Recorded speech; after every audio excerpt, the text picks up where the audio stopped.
was actually my birthday, 2006. And then I put the front wheel down and there was a little rock in the road. And my foot was showing me its soul. It's no good for wearing a Cuban heel.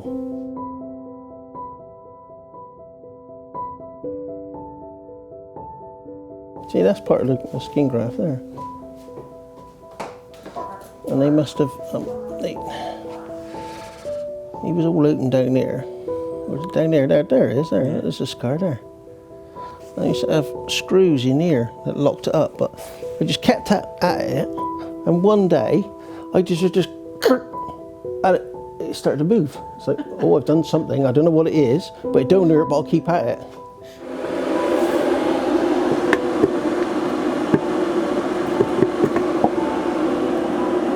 Smell the beans. Is caffeine an essential part of GXS racing?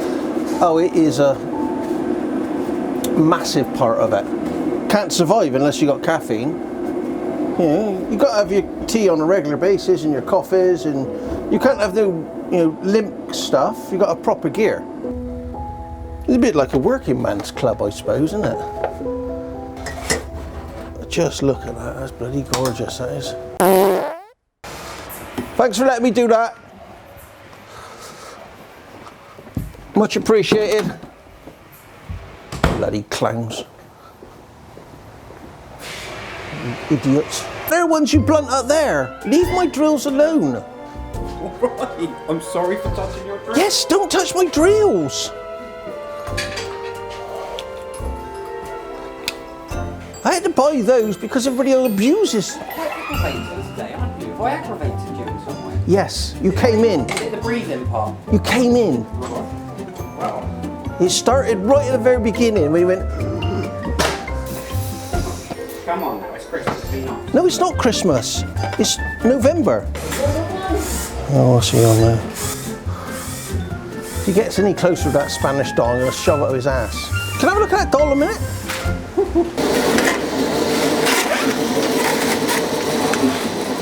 There you go, sorted that out for you, Dad.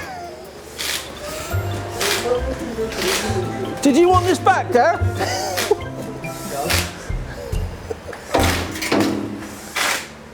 Oh, they've all gone.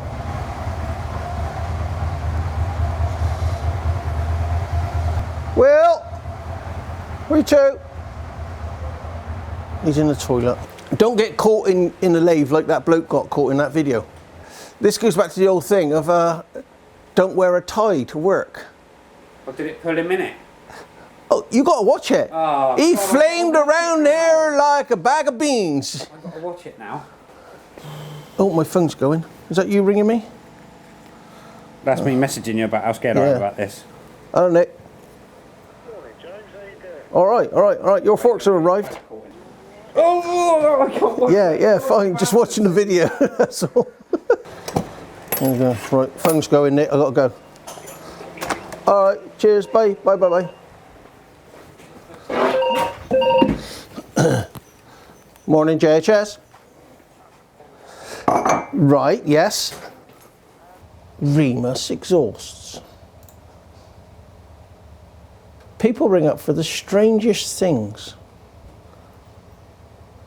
Are you scared of coronavirus?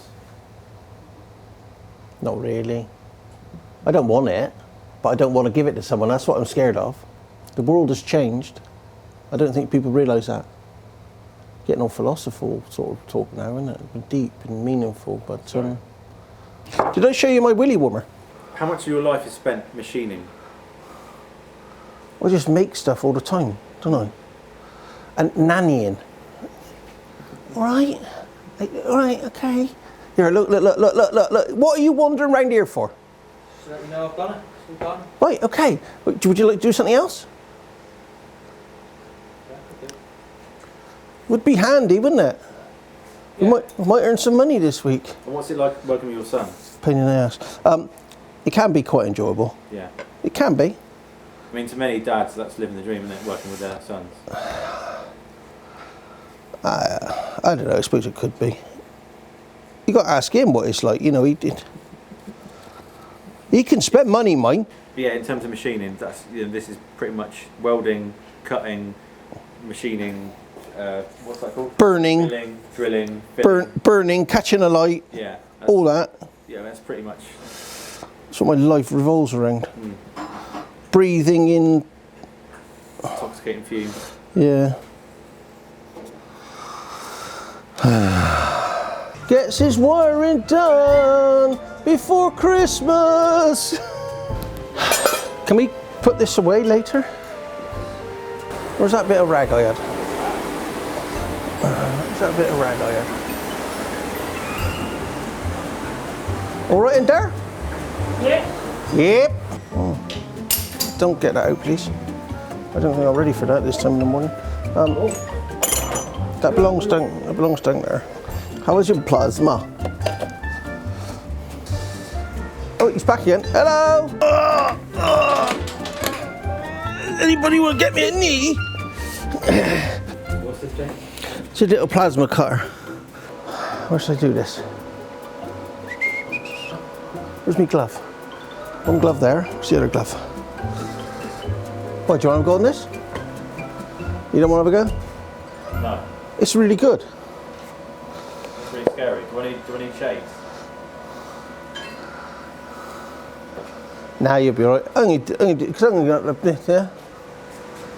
I don't know what that said, but you know. You know what I meant. Just.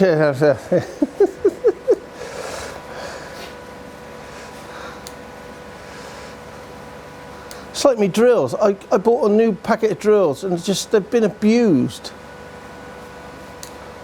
I put them away and then people just abuse them. Right, let's have a go at this then, shall we? What we got?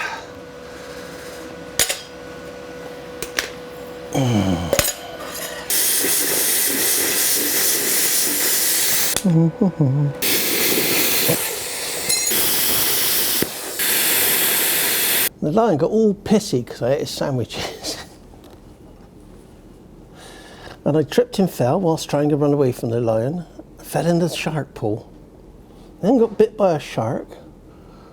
And that was basically it. And I come home early. It wasn't happening. I didn't want to go out. We always used to go out on the bikes on an evening time, in summer's evening. Go out and something to eat. I had a bit of a steak actually. It was quite nice, but I didn't want to go out that evening. Medium rare? Yeah. Medium rare. And it'd be like a nice bit of rump with some chips and. No sauce though. No, don't want any sauce. Anybody who puts sauce on steak, unless they're having it as like a roasty and they're putting gravy on it, you know, you can't go there. They're not real people. They don't understand steak. Anyway, yeah. So I had this SV1000 Street Fighter I built, and like anything, you're a little bit loopy-loo at times. I was a little bit excitable. But I'd actually come on the weekend before, I was racing at Alton Park, and I had a big purler there, and I thought I broke my neck. So that I was a bit stiff and a bit, I don't know, shouldn't have been riding really. So probably a bit concussed, to be honest with you. And I was always a bit impatient. I wanted to ride fast all the time, and I was riding too fast. And I've been doing it for a long time. So anyway, it was Rickford I had my accident. Do you know where Rickford is? No. Chew Valley Lakeway. Okay. Bottom of West Harptree. Mendip TT. Yeah, that sort of area. And I got a great big massive wheelie at the last bit, and then I put the front wheel down and there was a little rock in the road, like a boulder, basically, and I hit that. And I went down like a sack of old spuds, which wasn't too bad. It was fine. Went down, slid at the road and hit a Chevron sign and smashed myself into that. So you were fine until you hit the Chevron? Hit the Chevron, bounced off the Chevron, then bounced into a tree, then bounced down a bank, which was all tree covered, and ended halfway down the bank, backwards, like head downhill. Legs that should have been pointing in the air, but they were pointing downhill. And my foot was showing me its sole on my left foot. Bit like Boofis. But worse. But worse. Yeah. He was snapped. It wasn't ankle, it was the leg that was snapped. Compounded. Yeah. He was right out. So I didn't notice it at the time, so I'm led into sort of bushes and trees, and I'm thinking, oh, I got a bit of a dead leg here, but I'll be all right. And like you come to, as you do, and you're like, oh, that dead leg ain't going down. And there's a bit of a bone sticking out the side, so have a bit of a feel of that, and try and push that back in. Try and get that straight, but I can't do that. And look to my foot, and my foot's looking at my sole, thinking, oh, size 10. So I thought, well, we're in a bit of a shit here, but...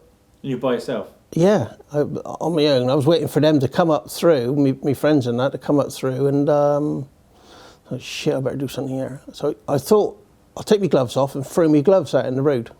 So at least somebody sees something in the road, because I didn't know where the bike was, I didn't know what the situation was, I don't know if there was any carnage on the road or anything. You know, I heard a car go past, but car didn't stop.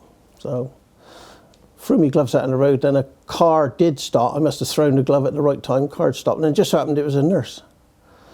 So she stopped, she helped me, but then I was sliding down the bank, and someone else stopped, and there was a strap, and then everybody come with the bikes and so forth, and then the ambulance and the fire brigade, and I think it took about 2 hours to get me out, and they like to straighten your legs out of the scene before they shift you, and yeah. And I remember every single bump out in the ambulance on the way to Weston. It was mint. With bang, oh! And then that was on the, I don't know, that must have been on the Wednesday or Thursday. On the Saturday, I briefly come round to find that I had some sort of operation done, and then went back off. And I think Wednesday was the following Wednesday was the next time I sort of come round, and they were moving me to Frenchy to go and have my legs worked on and have the pasty done and everything. And another, I think that was 3 days of operations. The skin graft's quite funny, because they took the skin graft from the inside of my thigh and they laid it over the top of my knee, and they said, oh, you won't be able to use your knee again. You'll get like 10% movement of it, but that's it. It's all stitched up inside and screwed in. And I thought, well, okay, whatever. And they skin graft over the hole where the femur come out through, and I still got the scar where the bleeding skin graft was. If you ever watched that film, Red Sparrow, and on there, the Russians there, and they use a skin graft machine to torture people. So they got this skin, and it goes, and it takes this wafer of skin, and it's, I thought, well, that's what they did with me. So how many bits of metal you got? Well, I got a new ball on my hip made out of metal, not a frame slider like Roots is. Yeah. So I got a new ball on there. I got a new pin in my femur, which is then screwed to my knee, and my knee was supposed to have been screwed and locked up, but that's all free now, bit stiff. I can't put any pressure on it, it hurts like mad. And then my tibia and fibia, I got a big plate in there. I think I got 19 screws in there, and 2 in my ankle as well, holding me leg to my ankle bit. And so And you haven't really ridden since, have you? I did some track days. Yeah. Didn't really enjoy it. No. Couldn't ride properly. Rode like a. It's never the same. It's never the same. When you have if you think, we were talking about this lunchtime. If you think about it, from a point where I would be at Mallory every single Wednesday afternoon, I'd be racing, and whatever club was racing every weekend, I would be racing, to doing nothing. You can't do anything. Your world has changed. And it did affect you, obviously, apart from the pain and everything else, it did affect you mentally, didn't it? Oh yeah, it will always. Massive. It's a massive. Massive. But your accident was quite bad, though, wasn't it? Which one? The one you had at Thruxton. Yeah, it wasn't as bad as yours. I don't know. You definitely won. I don't know. Yours was, it was a bit more than a shaving cut, wasn't it? Yeah. Yeah. But, yeah. I look back at mine and it was my doing. Of burning the candle at both ends. And when you burn the candle at both ends, it eventually burns out. And that's what happened. I was burnt out. And you don't react. You don't think properly when you burn out. And I remember that night, specifically, I did not want to go out. I did not want to go out. but I got pushed into going out, into doing something I didn't want to do. And that's the reason why. I don't hold anybody to blame, apart from myself. It's one of those things. There was no big insurance claim involved. There was nothing like that. You know, they picked the bike up for me, they brought the bike back, and the bike was easy repair. There was next to nothing on the bike because it just gone on its side. You can't turn the clock back. Because I had a really good DRZ 400 I just built for myself as well. I never got to ride it. I had the Street Fighter, I had the race. I just sold everything. When I come back out elsewhere, I sold everything. Sold all the race bikes. I sold all the spare engines. Everything I had, I sold. Bike-wise, I didn't want any of it. I had a 749R, brand new one. Sold that, got rid of that. I had the 999 as well, got rid of that. And just cleared the decks of everything. Didn't want any of it. And here we are again, full up again. I got to finish these oil coolers off. They've been on the floor for a month waiting for me to do them. So I've got two machining processes to do on them left, and then I can put my weight in and I can clear up down there. They've been there for a month or so waiting for me to do it, so just want to do it today. Today is as good as day any day, but I have to clean my machine up before I can use it, and usual story, but it'll be all right. It'll be all right. How much time do you reckon you spend on a lathe? In the day? No, it depends on what I'm doing, doesn't it? I don't know. At weekends I spend a lot of time. I spent all Saturday, Sunday on the lathe making stuff. Spend a lot of time. Do you enjoy it? Yeah, I don't mind it. Is it therapeutic? It's therapeutic if I come to use my lathe and my tools are here and my tips are sharp. But 9 out of 10, they're not here, my tips aren't sharp. I generally have to go looking for new tips or buy new tips, and it just escalates like this, you know. What's all this about? You know? We've got places to put all this. Yeah, withdraw, spray it all at the front.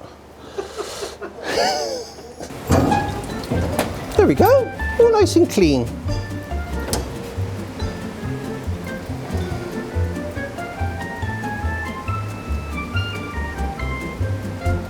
Little benders. If you want to bend this, you just put that in there. Bend it. Bend it. It's nice. Nice sharp bends. Does it? They don't cost very much.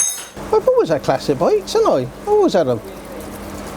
I got that, you've seen that picture of me, like 2 years old, sat on that AJS outside. So he's been in my life for nigh on 50 years. Ain't had it for 50 years, it did go somewhere else once. In 1977 it got sold. Why do you like them? I don't know, they're just nice, aren't they? They do make a nice noise. Because that's the bulk of your work, isn't it? No, well, personally, my personal work, yeah. But it's not JHS's work. That's my personal stuff, isn't it? Because, you know, you can't make any money out of classic bikes, like, on a day-to-day basis. You think about it logically, is that you haven't got people racing around on classic bikes every day of the week, wearing tyres out, changing sprockets and so forth. Those days are gone. You got modern bikes, and that's where it's at. You know, this is just my stuff in my side of the workshop that I get told off for having. But it's all relevant, isn't it? It's all engineering. It's all development. It's all interesting. You think about it, a couple of years ago, there was just full up with SV engines here, wasn't it? Everywhere. You know, when we were racing, it's like since we stopped racing at that level for a period of time to do some development, we've done some development, the bike's all sat next door. I just do some other stuff for a little bit of time, just to refresh. What's up, Babs? What have you spotted there? What's he on? What's he doing? I don't know why he's here. He just appears. Just old people. Spreading the COVID. How did JHS start? Well, I was doing the classic stuff, and then that sort of, I don't know. I was always doing modern stuff, but never really took to it. I didn't really get off on GSXRs like when they first come out. It didn't float my boat. It just looked big and heavy and cumbersome. And then the Fireblade come out, didn't it? That was quite a different bike. And everybody remembers the tiger colour Fireblade, and that was a lovely looking bike. And I don't know, when the SV started, really. When the SV came out, it changed. Everybody wanted Ducatis, but you couldn't afford a Ducati. So JHS Racing was set about, when did it start? When did it all kick off? What, with the SV? No, with JHS Racing. Oh, Christ. About 95, but I was doing stuff as another business before that. So I didn't really work for anybody. I can't see you working for anybody else either. No, I've done jobs for other people, but you know, worked 3 days here and 3 days there and done stuff. But I've never worked for anybody on employment side of things. It didn't pan out. I couldn't do it a week. I had too many other things going on. So yeah, I think the SV was the turning point. When the SV came out, I remember the first time I seen one. It was a bloody brilliant bike. You know, you could afford one. It was like $4.5 grand new. It was brilliant, and it sounded like a Ducati, but you didn't have all the rigmarole of Ducatis. Because there wasn't like a Riders of Bristol or anything for Ducatis. There was nothing of that around. I think Riders of Bridgewater were there, but there was nothing in this area. Don't know. So you started in a shed? Well, everybody's got a shed, haven't they? You gotta have a shed. Now I built a massive great garage at the end of my garden. Had this massive great garage. It's just like the boundary was the garage. It was as big as I could possibly make it in my garden without causing problems to the neighbours. Yeah, it's just how it was. And it just grew and grew and grew. Yeah. And then I had some customers order some bikes off me, and that gave me enough money to put down as deposit on a unit and pay to change the unit. And then I took on another company called Race on Retreads, and I was retreading tyres, motocross tyres, for a couple of years. And I employed a couple of kids doing that. So you had this big machine, you put the tyres on, and you spin the tyre, and you had another machine with all these discs on it with nails. And it's to wear the tyre out and get the tyre down to a slick. And I used to buy the rubber in from a company called Ondura, and the rubber used to come in and get your compound rubber you want. You could mix the compounds up and put them in the mould. I had these moulds that came from, it was either Jersey, the Isle of Wight that made them, I can't remember now. These big aluminium moulds, these big heaters, and you put them in and inflate them and cook these tyres up. And we used to send tyres out. We used to sell them at 25 quid a tyre. Boom, boom, boom. We used to sell loads of them. And then that sort of died a death with, I don't know, when was Foot in Mouth? 2000? 2001. Yeah, it sort of died a death then. That was it. So I sold that business, and then I concentrated on JHS Racing and sort of grew that. But that's what I've always done. What I do here now is what I've always done. There ain't nothing different. Just all the modern stuff. It just crosses over easy, doesn't it? What's he up to there? What's he getting out of the box there?